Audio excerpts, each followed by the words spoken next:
जो कांग्रेस के लिए बातें कही जा रही हैं, क्या आपको लगता है ये बात सही है? कांग्रेस ने ज्यादा नुकसान पहुंचाया आरजेडी को? नहीं, देखिए अमीश जी, चुनाव के जो नतीजे हैं उसमें ये तो दिखता है कि हमारे महागठबंधन की तरफ से किस दल को कितनी सीटें आई। तो सबने एक तरह से जो हमारा विश्लेषण है, हम लोग सीट वाइज हमने खराब परफॉर्मेंस किया है। बस एक बात मैं इसमें यह कहना चाहूंगा कि देखिए, चुनाव जीतने का जो अंक गणित है वो थोड़ा अलग भी होता है। कॉन्स्टिट्यूएंसी वाइज हम जीत या हार सकते हैं, लेकिन जैसे हमारे दल का जहां तक सवाल है, राष्ट्रीय जनता दल का, तो हम लोग 23% वोट शेयर हमारा है और single largest party in terms of vote share हम आज भी हैं। लेकिन कॉन्स्टिट्यूएंसी जीतने की जो अंक गणित है उसमें हम अच्छा परफॉर्म नहीं कर पाए। तो हाँ, ये मैं जरूर कहना चाहूंगा कि देखिए, किस वजह से ऐसा हुआ, हम किसी दल पे दोषारोपण करें, ये बात ठीक नहीं होगी। लेकिन जब भी किसी भी कॉलिशन में सीट्स के लिए हम अपना हिस्सा मांगे, तो एक रोबस्ट कॉलिशन तब बनेगा जब अपने अपने स्ट्रेंथ, अपने अपने बल और एग्जैक्टली, आप एक कह रहे हैं कि रियलिस्टिक, जस्ट रोबस्ट एक लाइन कॉलिशन अमीश जी, तभी एक बनेगा एक जब जब जब अपनी अपनी एक स्ट्रेंथ पे काम करेंगे, अलायंस अच्छे से स्टिच होगा। एक सेकंड जस्ट प्रियंका, मैं प्रियंका के पास जाता हूं। प्रियंका, एक प्रियंका, रियलिस्टिक एक 30 असेसमेंट के सेकंड आपके साथ। पास आता हूं। प्रियंका, आपसे मैं जानना चाहता हूं, क्या आपको लगता है आप समाजवादी पार्टी को क्या एडवाइस देंगी? क्योंकि उनके नेता कह रहे घमंडी है कांग्रेस, अलायंस पार्टनर की सुनती नहीं है और इसीलिए हार पर हार रही है। Your piece of advice for Anurag Bhadauria and his party? I agree with him. There is no disagreement there. So I have no piece of advice. I agree with him.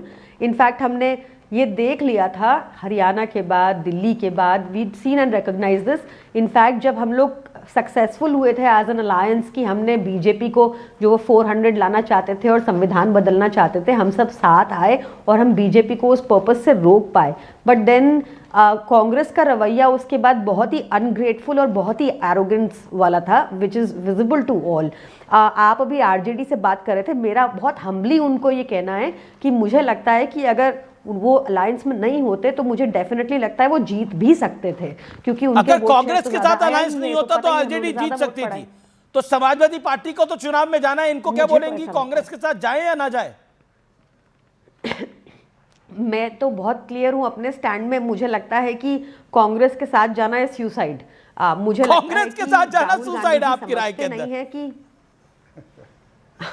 मुझे लगता है कि आज तो सबको ही दिखता है कि किस तरह से हमें एक ऐसी, मैं बोल सकता हूं, एक कॉम्प्रोमाइज्ड मशीनरी से लड़ना है और उसके लिए कितना काम कांग्रेस के साथ जाना is suicide. Okay, big statement, big statement, big point. Okay, reply to this Charan Singh Sapra, Congress के साथ जाना खुदकुशी है और वो अनुराग भदौरिया को भी कह रही है कि ये खुदकुशी ना करें। वो दो चीजें आपके शो में मैं रीड कर रहा हूं। एक तो ये कि आप इंडिया गठबंधन को आज अपने शो पर लड़ाना चाहते हैं पूरी तरह से, ये खुलेआम। अरे मैं क्या लड़ाना चाह रहा हूं? अबू आसिम आजमी बोल रहे हैं लड़ रहे हैं। समाजवादी पार्टी, मेरे लड़ाने से क्या होगा? अरे सुनिए, मेरी बात तो पूरी होने दीजिए ना, हम नहीं लड़ने वाले। सुनिए मेरी बात पूरी। देखिए, समाजवादी पार्टी को हमारे साथ अलायंस में आना या नहीं आना ये आम आदमी पार्टी कैसे तय करेगी? कैसे बौखलाए प्रवक्ता आज टीवी चैनल पर बैठे हैं कि उनका एक ही एजेंडा है कि किस तरह से कांग्रेस को काटिए और बीजेपी की बी टीम बनने का वो उनका अपना सपना पूरा करने जा रहे हैं। ये इस तरह की बातें यहाँ पर चल रही हैं। समाजवादी आप कांग्रेस को काटना चाह रहे हैं। Okay, Priyanka reply, then Rohit Singh. Priyanka, they are doing a good job at it themselves. They are doing a good job at it themselves. हमें जरूरत ही नहीं है सब करने की। आप देखिए ना संदीप दीक्षित जी। ओके, रोहित, कांग्रेस के साथ जाना आत्महत्या है, यह आम आदमी पार्टी कह रही है। आप देखिए, आपने सुना अबू आसिम आजमी कह रहे हैं। Your take. देखिए आपको मैं एक बात बता देता हूं, यह सिद्ध हो चुका है। मेरी बात से अगर किसी को पीड़ा हो रही होगी तो हम बरनौल भिजवा करके उस पीड़ा को कम करने का प्रयास जरूर करेंगे। कांग्रेस पार्टी का जो मौजूद नेतृत्व है, श्रीमान राहुल गांधी जी, ये मुगलिया सल्तनत के जो अंतिम शासक थे, जिनको सुल्तान बनने का अवसर मिला था बहादुर शाह जफर, उसी प्रकार से ये कांग्रेस पार्टी के अंतिम युवराज साबित होंगे। सुल्तान बनने का तो खुलेआम अवसर इनको नहीं चाटुकारिता मिलेगा, करने इसके लिए वाला इनको व्यक्ति अफगानिस्तान आपने की बिठा दिया और है। पाकिस्तान की नागरिकता ये ले। चाटुकारिता अरे के चुप रहिए ना प्रमाण सांपला पहले भी दे साहब, चुके हैं बोलिएगा और तो बहस में नहीं चाटुकारिता के जीतिएगा। प्रमाण अभी भी दे रहे चरण हैं। चुंबन आप अरे करते हैं, चाटुकारिता राहुल करेंगे, गांधी की दलाली आप दलाली करते हैं, करेंगे, देश आप विरोधी बीजेपी की कांग्रेस पार्टी दलाली के चरणों में करेंगे, आप गिरे तो फिर हैं। आपको रोका नहीं कांग्रेस की जाएगा दलाली क्या? करना बंद अरे छोड़ो कीजिए। बीजेपी के दलाल, देश की जनता बीजेपी के नरेंद्र दलाल मोदी जी के यहाँ साथ पर है। बैठ करके राहुल विशेषज्ञ गांधी को, बनते हो। सोनिया अरे गांधी को, छोड़िए, राहुल नरेंद्र गांधी मोदी के का जीजा, दलाल बन रहे हो, रॉबर्ट वाड्रा बीजेपी को की दलाली कर देश रहे की हो। जनता ने रिजेक्ट चाटो किया जितना है। चाटना है, नरेंद्र कुछ मोदी ना को कुछ इस मिल देश की जाएगा जनता चाटुकारिता करके। भगवान मानती है। आइए चैनल अरे पे चाटम और चाटी बीजेपी बंद को करिए चाटुकारिता प्लीज, करके प्लीज जाइए। चाटम चाटी को बंद करिए। ये चाटने वाली बात कहां से आ गई बीच के अंदर? एक एक करके okay okay okay. Ajay Alok final word. चरण सिंह सापरा, रोहित सिंह, शांति, Ajay Alok 30 second final word. देखिए, एक लाइन बहुत क्लियर है। ये 240 कह रहे थे ना, ये भारत की जनता के लिए शौक था कि प्रधानमंत्री जी को 240 बीजेपी कैसे रुक गई।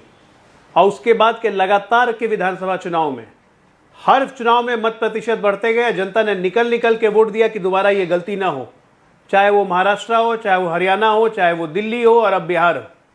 हर एक में मत प्रतिशत यूपी बढ़ा में और महंत भारतीय या फिर जनता सुल्तान? पार्टी को एक तरफा यूपी में लोगों ने आपकी राय में निकल के वोट महंत, दिया। उनकी राय में ये सुल्तान। कहीं ना ओके, कहीं ओके, प्रधानमंत्री ओके, के प्रति वो गिल्ट है। ओके अनुराग, और लेकिन इसलिए एक मैं तो कह रहा है, हूं, आने वाले मोदी सारे का चुनाव में ये मोजो सब साफ हो बरकरार जाएगा। है, मोदी का जादू बरकरार है, मोदी का एक तिलिस्म है जो नहीं टूट रहा है। इसको, इसकी काट विपक्ष के पास नहीं है। एग्री और डिसएग्री?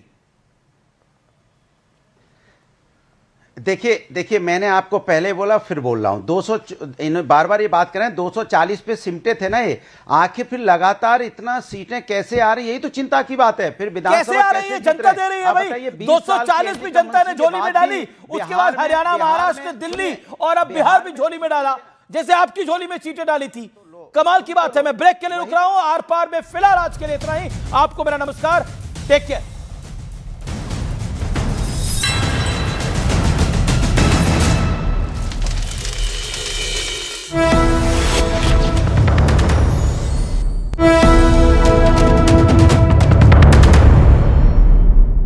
और फिर संकट का दौर है। जेन जी के उग्र आंदोलन की आग में जलना शुरू हो गया दोबारा से नेपाल। नए प्रधानमंत्री के पद संभालने के कुछ ही महीनों बाद देश में फिर से बवाल भड़क गया है। तस्वीरें आप देख रहे हैं किस कदर जेन जी जो है हिंसा पर उतारू है। वहां आप देखिए बोर्ड जो हैं वो गिराए जा रहे हैं, होर्डिंग्स तोड़े जा रहे हैं, पत्थरबाजी हो रही है, टायर जलाए जा रहे हैं, दुकानों पर तोड़फोड़ हो रही है और जो सुरक्षा बल वहां है उनके ऊपर भी पत्थर बरसाए जा रहे हैं। सरकारी संपत्ति को नुकसान पहुंचा, पुलिस से झड़प और अब हालात को काबू करने के लिए नेपाल गवर्नमेंट ने एक गालिब का बड़ा फेमस शेर था, धुआं बन के उड़ा दिया फिजा ने मुझको। तो ये होना चाहिए, धुआं बन के उड़ा दिया मोदी ने मुझको, मैं खुद में जल रहा था, बुता दिया मोदी ने मुझको। कांग्रेस पार्टी जो खुद में जल रही थी, मोदी जी ने बुता रहे हैं। क्या गलती कर रहे हैं?